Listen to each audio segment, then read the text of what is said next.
They say houses can't remember. But then, how do you explain the nursery door swinging shut on windless nights, or the lullaby that hums softly through sealed walls, even when no one is there to sing it? I came here searching for forgotten names and buried truths, but what I found was something far more terrifying, a memory too powerful to stay dead, and a house that refused to forget. The wind curled low over the jagged hills of Duskmore Hollow, dragging with it the scent of rain-soaked earth, decayed leaves, moss-covered stone, and something far older, something feral and faint, like breath trapped underground for too long. It was the kind of cold that seeped into your spine without asking. Miss Alara Merton, dressed in muted charcoal, her black satin gloves stitched at the wrist, sat still in the second pew of the ancient stone chapel, the air inside thick with damp and silence. Stained glass windows, long faded by years of pale sun and thick mist, let in weak beams of color that smeared across the pews like bruises. She had arrived only 2 days before, summoned by a cryptic slant handwritten letter from a solicitor named Mr. Thorne, delivered in a cream envelope brittle with age, the wax seal already cracked when she opened it. The funeral was for Eudora Blackwell, a great-aunt so distant in memory Alara wasn't sure she'd ever spoken to her. All she recalled was a story whispered in her childhood of a woman who once publicly accused a village grocer of selling immoral biscuits during Lent. The coffin, dark oak and blanketed in lilies and oleander, rested at the front beneath a wooden crucifix dulled by time. Only a dozen mourners were present, their voices hushed as though afraid to wake something slumbering. Among them were a gaunt housekeeper with hollow eyes, a mute farm boy wringing his cap like it held secrets, and a girl alone at the front, the youngest there, dressed in plain black with a high collar, raven hair braided so tightly it pulled at her temples, though now it had begun to unravel. Alara watched her closely. The girl hadn't cried once, not even blinked at the coffin. Her eyes remained fixed on the ground, not at the stone but at the mist, watching it twist and stretch along the floorboards as though something invisible dragged itself through it. There was no grief in her stare, just a haunted vigilance. After the vicar, a thin man with parchment skin and a voice like dry leaves, recited the final blessing, the mourners filed out in silence, their footsteps swallowed by the thickening fog that lay across the chapel steps. They climbed the narrow path to the old family plot, where crooked tombstones jutted from the ground like broken teeth, and time-stained angels stood guard with blind eyes. There was no fence here, no iron gate, only low-hanging branches and the hush of forgotten stories. Alara turned as Mr. Thorne approached, bowing faintly, his coat soaked at the cuffs and eyes sharp behind round spectacles. "Miss Merton," he said, "thank you for making the journey. I wasn't sure you still resided in Blackwood Vale." "I rarely do," Alara replied softly, glancing at the girl who still stood unmoving by the fresh grave. "That's Isolde Blackwell, Eudora's great niece. She arrived last week from Devon, orphaned I believe. The house is hers now."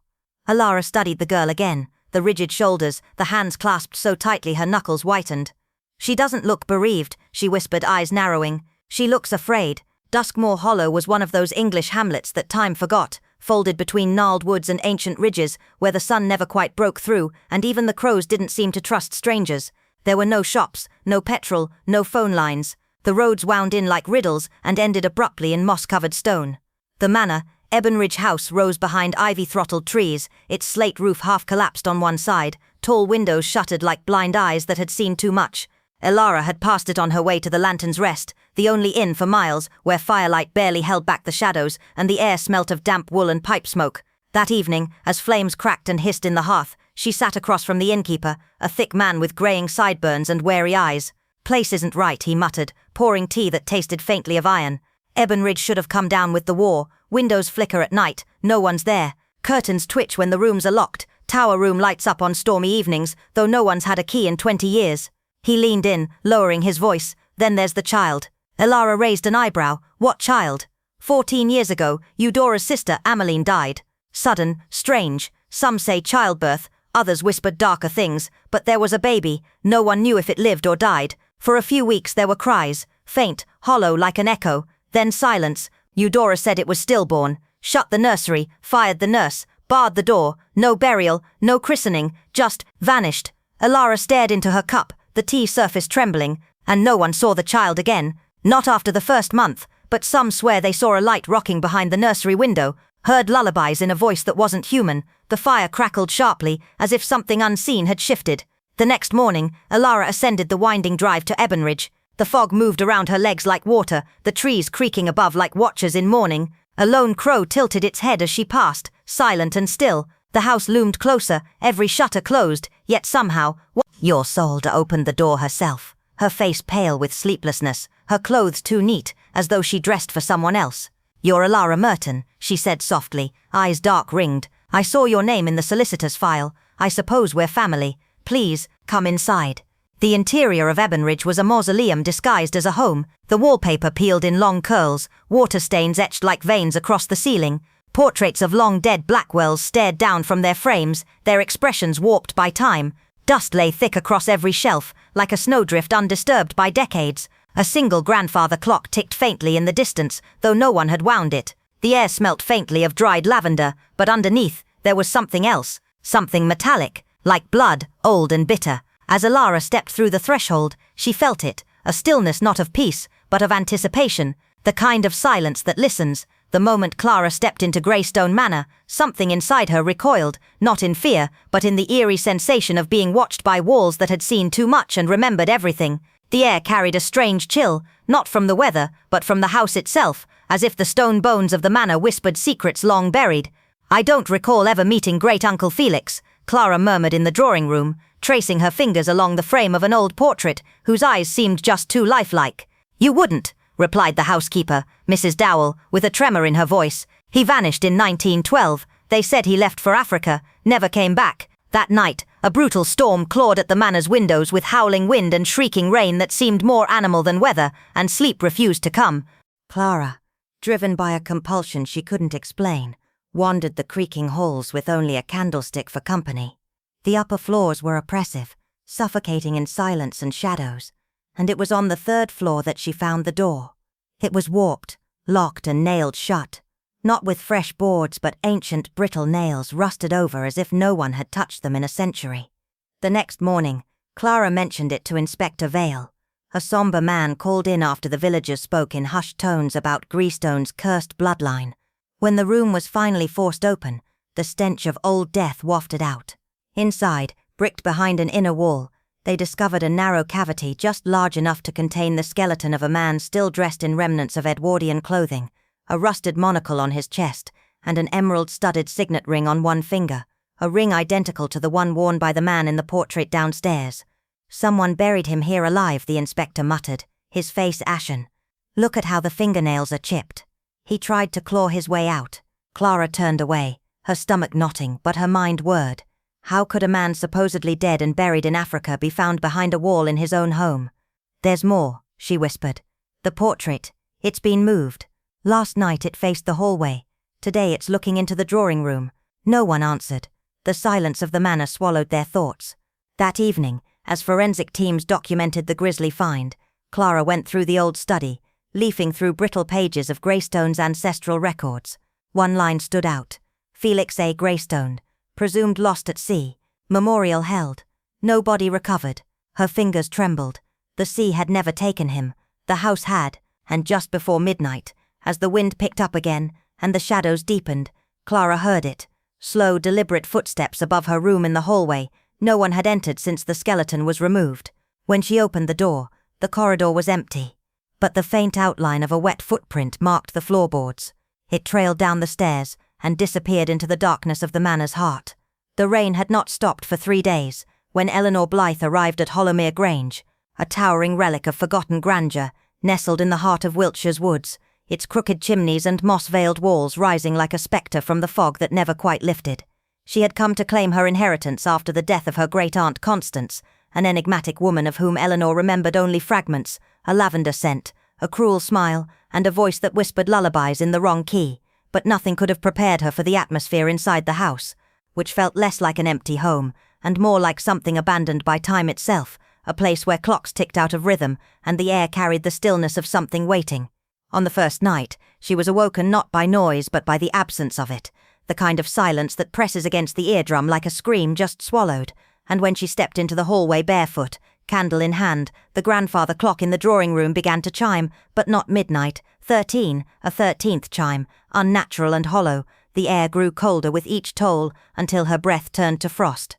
Following the sound, Eleanor discovered a narrow door she swore hadn't been there before, tucked behind the drapes near the staircase, and behind it, a set of stone steps spiraled down into a pitch-black cellar that reeked of mildew, iron and old lavender, the smell of her aunt. There, she found shelves stacked with jars of preserved fruit, yet the labels had no dates, only initials, E.B., repeated over and over in faded ink, and at the very back of the room behind a false wall that gave with a push, she uncovered an alcove, small and low-ceilinged, where a child's dress hung from a rusted nail, and below it, in dark soot on the bricks, the words, "She was never allowed to leave." The moment she read them, the candle flickered violently and blew out without wind, leaving her in blackness, and in that void she heard it, a delicate giggle, high and close, as though a little girl stood behind her, breathing softly. She fled, heart pounding, and locked the door, only to find that upstairs the study window was now open wide despite the rain, and on the desk, untouched by her hands, lay her aunt's journal, its entries descending from elegant cursive into panicked scratches. I locked her away, not out of cruelty but to protect the others. She knew things, said things a child should not. It wore her face, but it wasn't her. The attic was the only way. Eleanor's hands trembled as she turned the final page where the ink had pooled as though the pen had been yanked away mid-sentence, and just below it, in blood-brown smears, a drawing, a mirror, and in it, 2 versions of her own face. Determined now, Eleanor scoured the house and discovered behind a bricked-up corridor a long-forgotten servant stairwell, leading to a hidden upper level sealed with nails blackened by age. She summoned the local surveyor, who visibly blanched upon seeing the original blueprints and muttered, "This place was meant to be buried, not lived in," but agreed to break open the door. What they found in that attic would haunt the village forever. Faded wallpaper etched with fingernails, a child's cot draped in cobwebs, a porcelain doll split down the middle with stuffing spilling out like entrails, and in the corner, a small skeleton curled like a question mark around a silver locket, inside of which was a photograph of Eleanor's mother, the same mother who had vanished without a trace when Eleanor was 2. Yet the bones were too small, too fragile to have been her. So who had died there? And why did the photograph show not just one woman, but 2 identical versions of her mother, standing on opposite sides of an old mirror that now stood in the attic, its glass warped and breathing? That night, Eleanor stayed awake, listening to the house stretch and groan as though trying to remember how to breathe again, and just before dawn, drawn by a compulsion she couldn't explain, she stood before the mirror and watched as her reflection raised its hand just a moment too late, smiled just a fraction too wide, and blinked when she hadn't. Behind her in the reflection stood another version of herself, eyes gleaming with tears or blood, whispering, "She never left, and neither will you." Rain fell in slow, cold sheets across the twisted iron gates of Blackthorn House, the manor half devoured by ivy and silence, its windows staring like blind eyes over the wind-swept moors of Draymore Village. Eleanor Wells arrived just past dawn, her boots crunching on gravel slick with moss, clutching a letter that had summoned her here, a legal notice, unsigned, informing her that she was the last living heir of a grandmother she'd never met nor heard named, one Louisa Ashcroft. The house loomed like a memory someone had tried to bury, its doors warped with time, yet strangely ajar. Inside, the air was thick with the scent of rot, coal dust, and something faintly sweet, like dried flowers left too long on a grave. Wallpaper peeled in curls, and yet, curiously, the drawing room bore signs of recent activity. A chipped teacup still held a ring of liquid at its bottom, the embers in the hearth had not long died out, and a worn rug showed the path of footsteps leading into the hall and vanishing. Upstairs, the nursery was a graveyard of forgotten things, broken dolls, water-damaged books, and a cradle with clawed legs that creaked with every shift of the wind. Its mattress was missing, and the faded curtains, once pink, now hung grey and brittle. Yet as Eleanor stepped forward, one moved as if brushed aside by an invisible hand, though the windows were sealed shut with rusted nails. She whispered, "Who's there?" and was answered not by voice, but by the slow, deliberate creak of a rocking chair from behind the alcove. The chair swayed gently, as though someone had just stood and walked away. That night, the local paper arrived, its ink running from the drizzle, screaming, "Remains found in Manor Wall, victim identified as former governess." The bones had been bricked inside a disused fireplace in the drawing room, wrapped in oilcloth and silk, and confirmed to be those of Margaret Halcombe, a governess who had disappeared in 1911 under mysterious circumstances while employed by the Ashcroft family. The report hinted at scandal. Louisa, unmarried and just 17, was said to have borne a child in secret. The next morning, Eleanor met with Detective Gareth Hensley, who shared a collection of old letters retrieved from the attic, their ink faded but legible enough to expose long-buried threats, desperate pleas, and one chilling sentence written by Margaret. "If he touches the child again, I will stop him myself." Eleanor's hands shook as she turned the fragile pages. "You believe my grandmother killed her?" she asked, her voice cracking. Hensley shook his head slowly. "We believe she tried to protect the child, but someone else made Margaret disappear. Someone who wanted silence more than justice." That afternoon, Eleanor returned to Blackthorn House with a box of scorched photographs and damaged ledgers. In the parlor, she discovered a hidden drawer beneath the writing desk, where a small velvet pouch contained a silver bracelet engraved with the initials CLW, Clara Louisa Wells, her mother. But her mother had always said she was adopted. Among the papers, she also found a photograph she couldn't remember posing for herself, perhaps age 4, holding the hand of a pale, short-haired woman with unreadable eyes. On the back, in faded ink, she named her Clara. He said the child was his. I refused. That night, as the wind howled through the broken chimney flues, Eleanor lit a candle and followed the sound of faint humming, childlike, slow, and eerily out of tune up the stairs. The nursery door stood ajar. Inside, the photograph she'd left downstairs now sat on the rocking chair's seat, and scrawled across its back, in fresh wet ink, was a single word that hadn't been there before. "Remember." She turned to flee, but froze as she heard her name. "Eleanor, Eleanor," whispered in a child's voice from the corner behind the curtain, the one that no longer fluttered. Her breath turned to mist in the suddenly freezing room, and then the whisper came again, followed by the sound of something small dragging across the floor, slow, deliberate, coming closer. That night, as wind hissed through the ancient eaves of the Hanging Lantern Inn and fog crept down from the hills like a phantom army, Eliza Merton sat alone in the attic room, the red diary clutched to her chest like a sacred relic unearthed from some forgotten grave. The candle on the desk sputtered against the draught, seeping through the warped window panes, casting long, flickering shadows that twisted and recoiled like unseen hands reaching from the past. Outside, the village had vanished into the fog, the church spire swallowed whole, the gravestones blurred into ghostly outlines, and even the moon above had receded behind a curtain of slow-churning clouds. Her breath sounded too loud in the silence, as if the room itself were holding its own.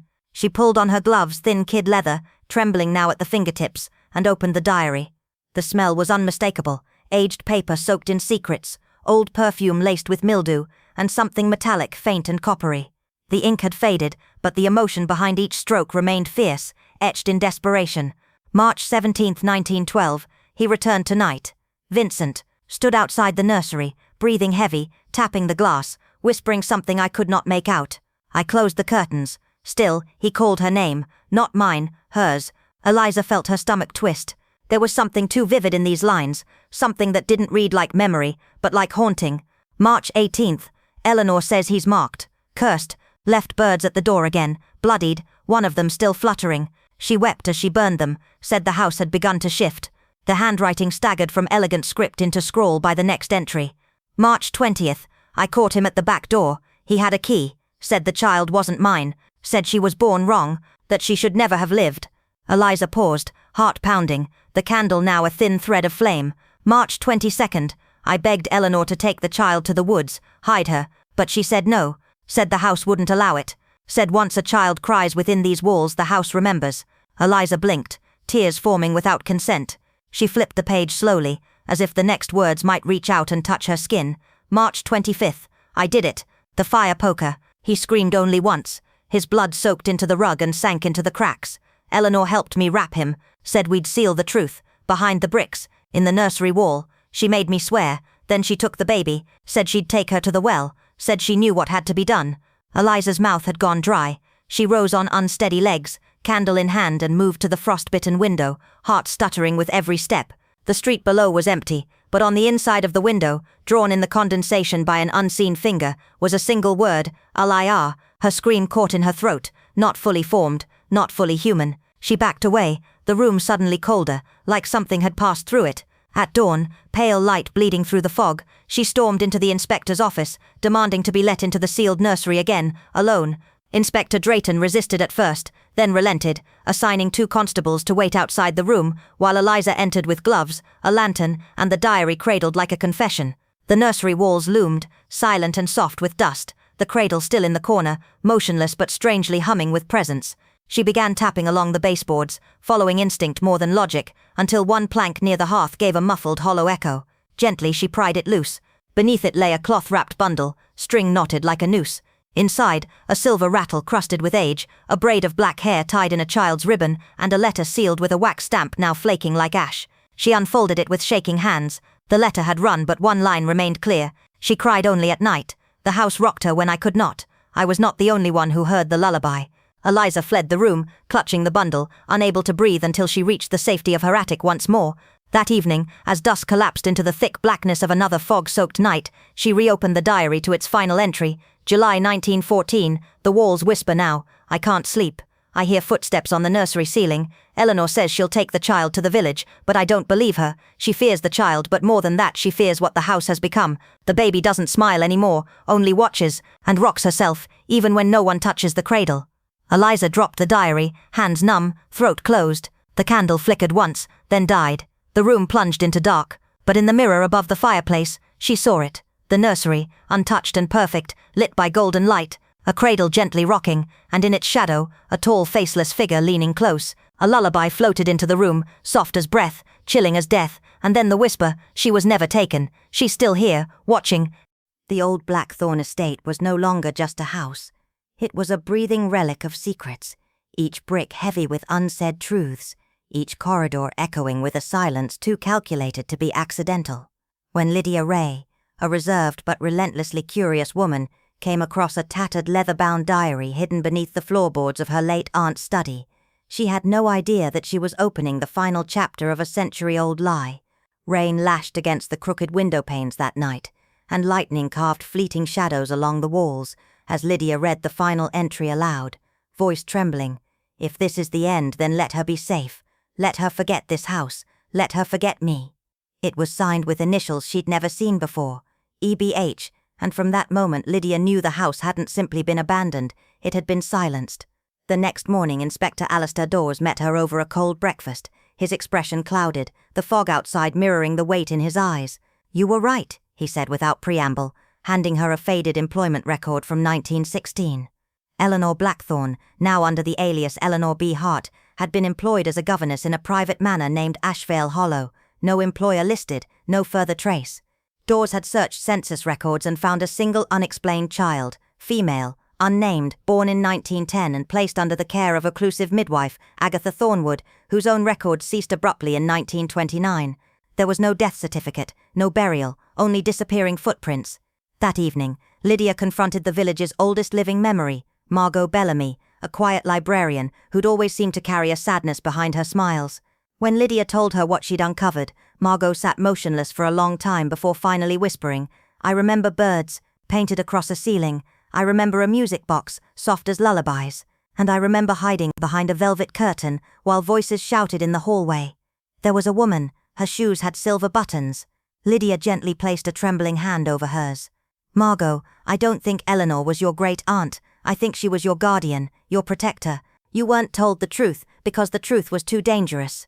Margot's lips parted in disbelief as the weight of a forgotten childhood came crashing back. Inspector Dawes read aloud another diary entry, this one written shakily. The child cried and the house heard. I buried the truth beneath the nursery floor. The blood was not spilled in rage but in fear. To keep her safe I had to lie. I had to vanish. The following day, the three of them returned to Ashvale Hollow. The estate no longer felt cursed but grieving, like something ancient and wounded was finally ready to speak. In the attic, among moth-eaten trunks and time-worn portraits, they found an iron chest sealed shut with rust. Dawes pried it open, revealing a christening certificate, Aurora Eleanor Blackthorn, mother and father left blank. A stuffed rabbit, missing an eye, lay beside a faded photograph of Eleanor holding a child, Margot. Lydia handed the picture to her with reverence. I've seen this face before, she whispered. You have her eyes. Margot stared at the image, tears rising as if from a well long sealed. I was never told, she said, voice cracking. Because you weren't supposed to be found, Dawes replied softly. Eleanor made sure of it. She raised you under another name to protect you from questions that could have killed you. Lydia nodded, her voice barely audible. Agatha Thornwood was a name, a shield, but she died in 1932, buried under the name Eleanor's faithful friend. That night, Lydia sat alone in the inn's fire-lit lounge, the mystery no longer twisting through her mind, but unfolding gently like the final page of a tragic novel. This wasn't a story of vengeance or greed. It was a story of desperate love, of a woman who buried her identity and murdered only to save a life. The house hadn't haunted them, it had hidden them, and now, with the fog curling softly around the windows like a curtain falling at the end of a long-forgotten play, Lydia understood, Some truths aren't meant to be shouted, they are meant to be protected, whispered through generations, and uncovered only when the world is ready to listen. Everyone in the fog-laced village of Thistlebrook spoke of the girl at Wrenmere House with the kind of cautious reverence reserved only for old curses, unmarked graves, or stories whispered at the edge of candlelight, tales too strange to forget and too dangerous to remember in full. Though years had folded over like brittle pages, no one ever truly knew who she was or why she lingered. To the butcher's wife she was Clara, a name spoken softly, as if fearing it might summon something ancient. To the vicar's mother she had no name at all, only an absence that hovered in the corners of her memory like a shadow in an unlit hall.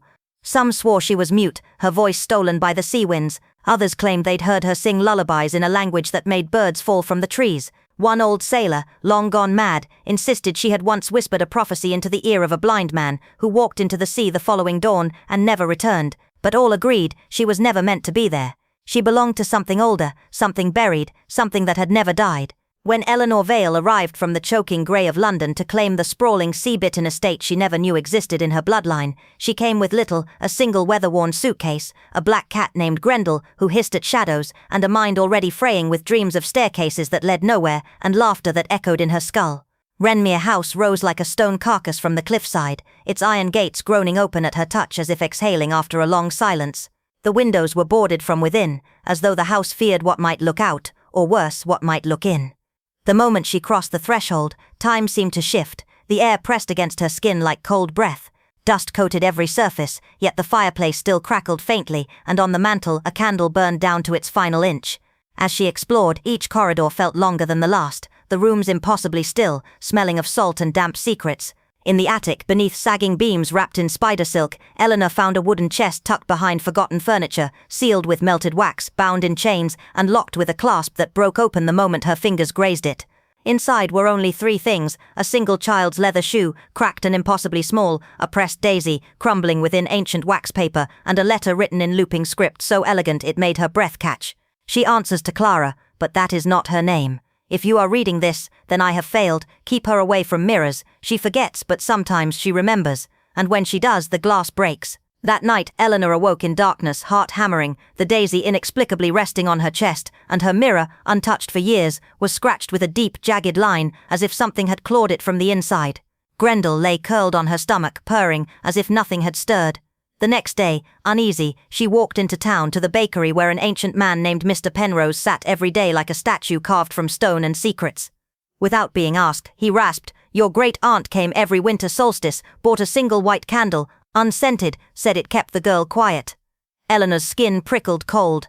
At the parish, the records told her nothing: no birth, no death, no child listed at Wrenmere House. Only one note, faded and barely legible in the church archives: baptized at dusk. No parents listed, no hymns sung. The girl refused holy water. When Eleanor returned to the house, every mirror, large or small, had been covered in black cloth she did not recall placing.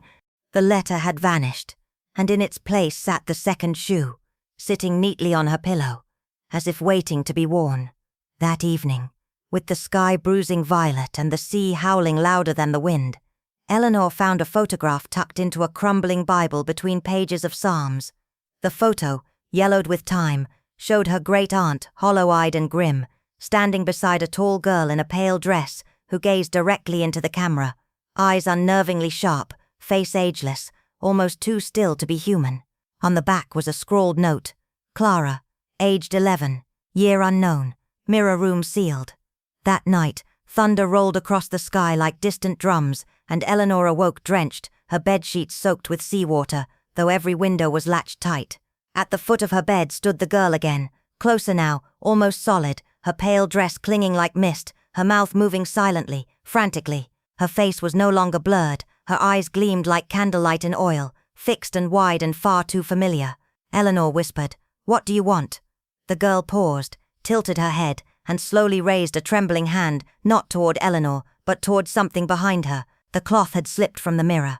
Eleanor turned. Her reflection stood perfectly still, unblinking. Then it smiled, but Eleanor hadn't, and just before the glass shattered with a sound like a scream underwater, the reflection whispered. In Blackmore Hollow, the villagers spoke only in murmurs about the woman who once lived at the edge of the woods, not by name, for her name had long been swallowed by fog and forgotten whispers. They simply called her the Winter Wife, a title that seemed to echo louder on cold nights when the mirrors misted over from within and the wind knocked at doors like a memory trying to get in. When Maren Ashcroft unexpectedly inherited the estate, it felt less like fortune and more like a summoning, something unspoken passed down in silence. Her mother had never spoken of this house, nor the strange carved box marked "Don't play unless it calls," nor the folded letter inside that said only "I'm sorry." I didn't know what she was. The house was hunched against the earth as if it was trying to hide from the world, and when Maren opened its heavy front door, it exhaled a breath so cold and ancient that it seemed to watch her enter. The mirrors were all turned backward. The portraits had faces scratched out or blackened with soot, and the attic door had been nailed shut from the outside. On the first night she heard slow footsteps just outside her room, and when she opened the door a melted wax stub from an old candle sat still burning on the floor, untouched by wind or breath. On the second night she found a child's drawing hidden inside a cookbook in the cellar, a small house, a faceless woman, and beneath it the words, "She's still waiting." When she asked the elderly village historian about the property, he merely said, "She wore white in winter," and never left through the front door again. Driven by dread and curiosity, Maren began to dig through ancestral records and discovered a sealed crown file detailing an unnamed child with a father listed only as a symbol, no signature, no explanation. At precisely 1 a.m. the following night, an old music box began to play by itself, but instead of music, it exhaled the faint sound of laughter and something dragging across a wooden floor.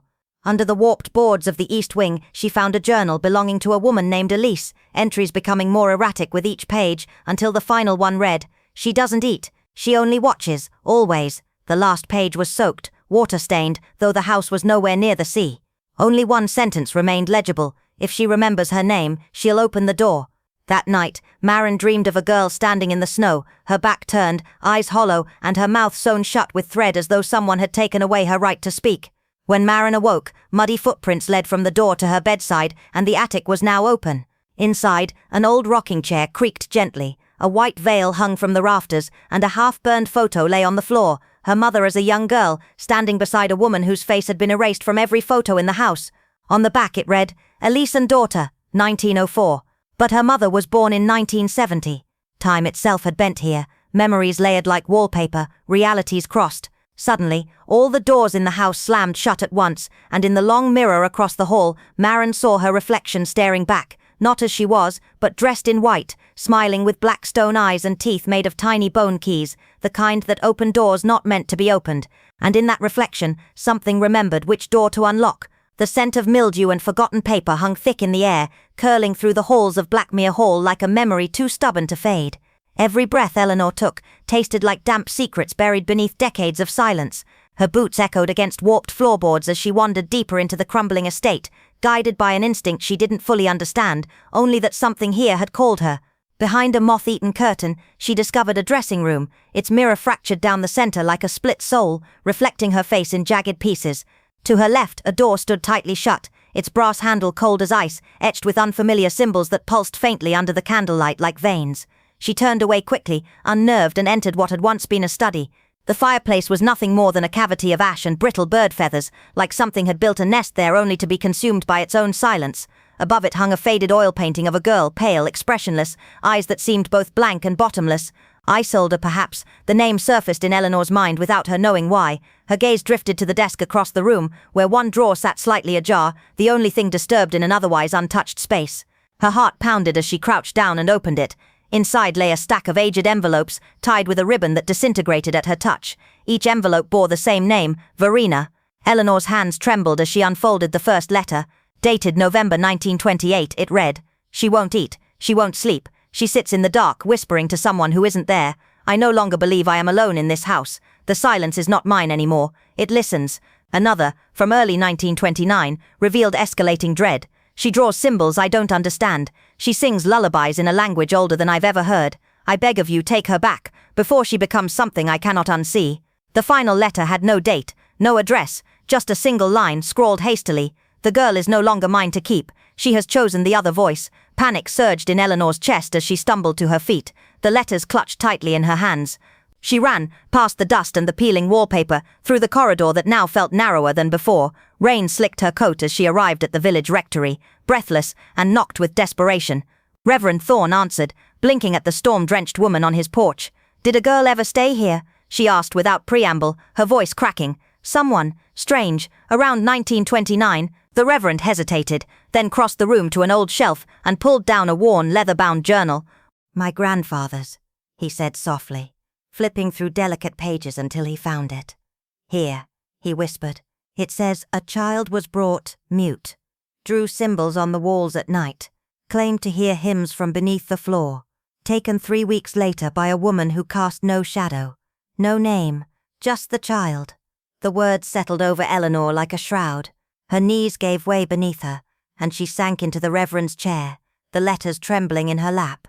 It was all true, not just stories or fever dreams, but real. That evening, as the fog thickened and the wind howled through the trees like something alive, she returned to Blackmere Hall. In the west parlour, she lit a ring of candles around her. The air was colder now, unnatural. The photograph lay on the table, the one she found behind the wall panel, showing the same pale woman from the portrait, and behind her, half buried in shadows, a child with hollow eyes and a faint, crooked smile. Then a sound, the groan of a step from the hall. Careful, measured. "Hello?" Eleanor called out. No reply. The air pressed heavy on her shoulders. She crossed to the door and slowly opened it.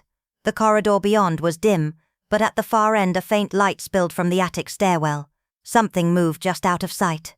Slowly she ascended, each creaking step echoing louder than the last. Her hand trembled on the banister. She reached the attic door and opened it. At the same time, Miss Ellery arrived outside. The manor loomed like a tombstone in the mist. She pushed the door open. It was unlocked and climbed the stairs, fog creeping in through the walls. Upstairs in the attic, Eleanor stood frozen in the center of the room. Across from her stood the woman from the painting, grey hair draped over her shoulders, skin pale and smooth like wax, eyes the color of faded bone. She was neither smiling nor frowning, only watching. "You shouldn't have come back," the woman whispered. "The house remembers, and now so do you." Miss Ellery stepped through the threshold behind her, but neither woman turned. The woman across the room raised a trembling hand to her chest, revealing a silver key on a chain, an object Eleanor had seen 1,000 times in her dreams. "You never left," the woman said. "We only sent back your reflection. The rest of you remained." Behind her, a second figure appeared, smaller, a child, barefoot, lips sewn shut with invisible thread, black eyes reflecting the candlelight like obsidian.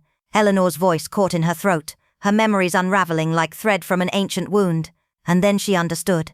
The child had never left the house, because the child was the house. Evelyn gripped the banister with trembling fingers, but her heart was no longer under her control. With every creaking step up the staircase, it felt as though the ground beneath her might vanish. The upper floor of Marrow Hollow, long abandoned and sealed away like a forgotten wound, now stirred again with a presence both cold and watching. As she climbed, the air grew denser, pressing against her skin like breath on the back of her neck. The attic door, which had remained locked for years, was slightly ajar as if someone had opened it not long ago. From the inside, with hesitant fingers she pushed it open. The silence inside wasn't ordinary. It was the kind that held its breath, as if waiting for something to wake. Each step into the attic felt heavier than the last.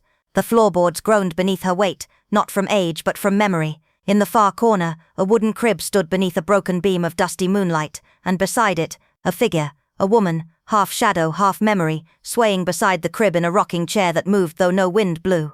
Evelyn's breath caught in her throat. "I've seen you before in dreams, always by the crib." The figure did not turn at first, but when she did, her voice was barely a whisper. "I never left." Behind Evelyn, Mrs. Whitlock appeared, her face pale, her expression drawn with dread. "She stayed behind," she said softly, "even after the child was gone, even after they closed this house. The house wouldn't let her go." Evelyn's voice cracked. "But she promised. She said the child would be safe." Her words faltered as the woman, Marjorie Ashwood, stepped into the light, her face hollow and eyes ancient with grief. "The house changes people," she whispered. "It steals their memories. You forget who you are. You forget what year it is." Evelyn took a step closer, her breath shallow. Then, "Who am I?" Marjorie didn't look at her, but through her as if peering at someone else entirely. "You're the one who never left. The girl they tried to take but couldn't." A thunderclap rolled above, and the candle in the corner flickered violently. Evelyn turned slowly to the tall mirror on the opposite wall. It had always been there, old and slightly warped, framed in cracked oak. As she looked, her reflection shimmered, once, then twice, and shifted. For a brief, heart-stopping moment, the girl staring back wasn't Evelyn at all. She was smaller, sorrowful, with an old-fashioned ribbon tied in her hair and eyes that knew far too much. Evelyn gasped and stumbled back. In that fleeting instant, she realized the mirror hadn't reflected her, it had remembered someone. The next morning, rain lashed the windows like a pleading animal. Downstairs, Mrs. Whitlock sat at the breakfast table, her spoon resting untouched in a bowl of cold porridge. Inspector Hargrove entered moments later, shaking water from his coat.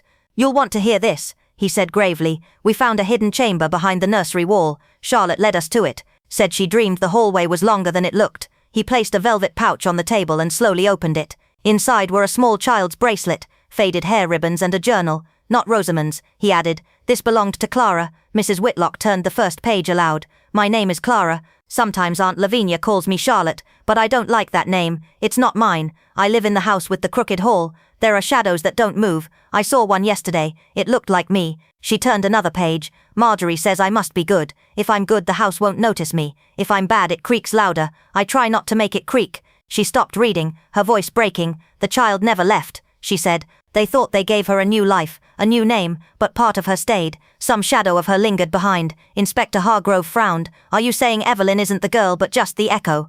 Mrs. Whitlock shook her head. "No, I'm saying she is the girl, but pieces of her were sealed away, like the locked rooms of Marrow Hollow. Hidden, forgotten." Later that evening, Evelyn returned to the West Wing, alone. She stood in front of the tall mirror that had always hung there, though no one remembered when it was first placed. Its frame bent with time, and the glass shimmered faintly, as if remembering things no one had spoken in decades. She stepped closer, her reflection shimmered again. She reached out, her fingers trembling, and for a second the girl in the mirror was not her. She was younger, dressed in an old pinafore, and the ribbon in her hair was the same as the one from the pouch. Tears shimmered in her ghostly eyes, and her mouth moved as if whispering Evelyn's name. Then suddenly, her hand pressed against the glass from the other side. Evelyn gasped, stepping back in shock, but the mirror no longer showed her. It showed the empty crib, and behind it, many small handprints fading slowly, as though wiped away by time. From that day forward, Evelyn spoke little. Her voice was quieter, and her eyes held the depth of someone who had seen herself and a stranger in the same mirror, someone who had finally remembered the part of her that was never allowed to leave. The wind drifted low across the moorlands like a whisper passed down through centuries, brushing against the tall grass as if searching for something long lost. Eleanor's boots crunched against the gravel path as she approached the abandoned wing of Briarholt Manor, her breath visible in the sharp evening chill. The house had stood silent for years, sealed in layers of dust and denial, but now the key in her trembling hand felt warm as though it had been waiting for this very moment. When she opened the creaking drawer in the farthest corner of her old bedroom, she did not expect to find the past staring back at her. Wrapped in weathered oilcloth, tucked beneath yellowing letters and fragments of a lullaby scribbled in childish handwriting, was a locket bearing the initials I.H. Her hands trembled. It wasn't hers, but she had seen it before, in a dream, in a reflection that wasn't entirely her own. That night, guided by the failing beam of a lantern and shadows that moved just a second too late, Eleanor led Inspector Derren and archivist Miss Ellery upstairs to the nursery. The room had been freshly aired, its curtains drawn wide, letting in the grey hush of moonlight. The cradle, however, still sat in the corner, unmoved for years, or so it should have been. Yet it rocked, ever so gently in rhythm with no visible wind. Eleanor's voice cracked as she pointed to the mantel. "Someone left fresh hyacinths there." "I didn't." Ellery frowned and stepped closer. The scent was undeniable, light, floral, recent. "Are you saying someone's been inside?" Derren asked, his voice a touch too forced to hide the unease growing in his eyes. "No," Eleanor murmured. "I'm saying the house remembers." Her fingers grazed the old portrait above the hearth, a little girl with two differently colored eyes, a blue ribbon in her hair. "Her name was Isla," Eleanor whispered. "I think she was me, or who I was supposed to be before the accident, before I forgot." Miss Ellery turned slowly toward her. "You weren't insane, Eleanor. You were divided, fragmented. The trauma, the secrecy, it broke your story into unreadable chapters. But this house has been holding the pages together, waiting for you to return and read them aloud." Eleanor's eyes filled, but not with fear, with understanding. She stepped toward the mirror in the hallway and paused. Her reflection stared back, but something was off.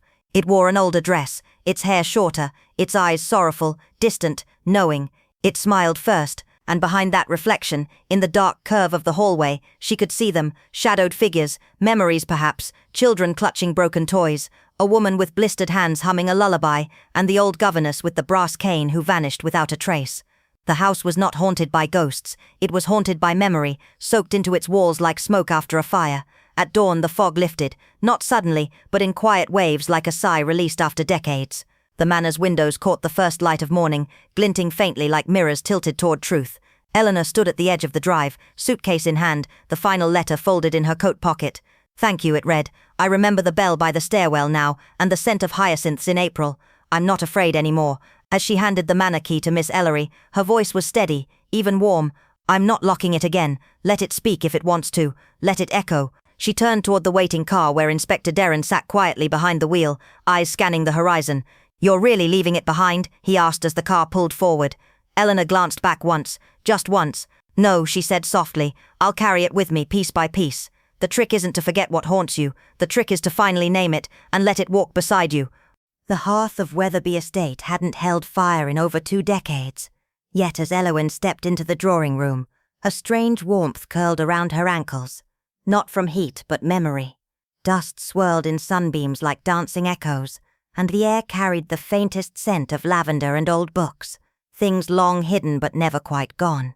She knelt beside the hearth, her fingers brushing over a faded children's book, whose cover felt familiar but wrong, like a dream misremembered. "I don't remember reading this," she whispered. Inspector Milo, seated in the wingback chair across the room, adjusted his glasses and flipped open the brittle leather-bound journal they had found beneath the nursery floorboards. "She didn't drown," he read softly. "She followed the music." The words seemed to linger, heavy and unfinished. Outside, the fog curled against the window panes, reluctant to release the house from its grip. "The lake was frozen that winter," Milo continued, "but the ice had melted from underneath. That's not something time forgets." Elowyn didn't speak. Instead, she walked toward the mantel where a portrait hung slightly off-center of a child, no more than 6, with one boot missing and eyes that looked just past you. "You believe Rosalie knew?" Milo asked, uneasy. Elowyn exhaled, her breath misting in the still air. "She didn't just know," she said. "She chose silence. Some secrets are too loud to be spoken aloud." Later, in the attic where daylight refused to enter, Elowyn stood alone. The air was thick, almost heavy with sorrow. The floor groaned under her steps, and in the corner where the old rocking horse once sat, she found a blue ribbon, knotted and frayed, wrapped tightly around a music box scorched along its edges. She didn't open it. She only pressed her hand over its surface, and the box began to play an eerie tune that felt both distant and painfully intimate.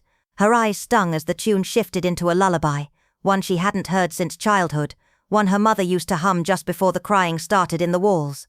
The following weeks passed in strange quiet. The house seemed lighter somehow, but not empty. The locals whispered about changes. The once boarded windows now stood open, and ivy that once strangled the brick facade had been trimmed back. Children said they heard laughter coming from the west wing, the one no one dared enter for decades. And on some mornings, villagers walking along the lane swore they could hear a piano slightly out of tune playing a melody that made their hearts ache without knowing why. One letter came in spring, unmarked and written in a neat, careful hand. "Dear Miss Elowyn," it read, "the house has settled. I sleep now without dreams. The nursery is warm with sunlight. I sit there sometimes and read aloud, not to anyone but to the walls. They remember things. I found the drawings I made once, pressed between the floorboards like dried flowers. I hum now too, the lullaby Rosalie used to sing. Thank you for reminding me the girl in the mirror wasn't gone, just waiting." There was no signature, but Elowyn didn't need one. She folded the letter and placed it between the pages of her mother's gardening book, the one that always smelled faintly of soil and rosewater. Months passed. Fogg's Hollow remained true to its name, but Ashgrove, what the house had once been called, was no longer feared. Wild flowers grew along the garden walls. The old gate no longer creaked like a scream. And on certain days, if the wind blew just right, it carried with it a sound, a whisper of a lullaby, a half-forgotten melody, or sometimes a laugh too fragile to be real. No one in the village ever asked what truly happened in that house, but the children, wide-eyed and curious, would point toward its windows and say softly, "That's the house that remembers things," and not even the grown-ups could argue with that.